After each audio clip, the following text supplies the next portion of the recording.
প্রিয় দেশবাসী, এবার আমি আপনাদের কাছে একটি বিনীত আহ্বান রাখতে চাই।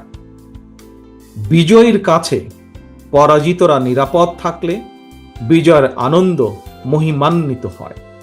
সুতরাং বিজয়ের এই আনন্দঘন সময়ে রাহুমুক্তির এই ঐতিহাসিক মুহূর্ত শান্তভাবে উদযাপন করুন। অনুগ্রহ করে কেউ প্রতিশোধ কিংবা প্রতিহিংসা পরায়ণ হবেন না। কেউ নিজের হাতে দয়া করে আইন তুলে নেবেন না।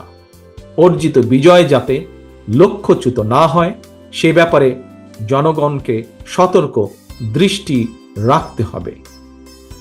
52, 71 কিংবা 90 মতন ছাত্র জনতা আবারও একটি বিজয়ের ইতিহাস রচনা করেছে।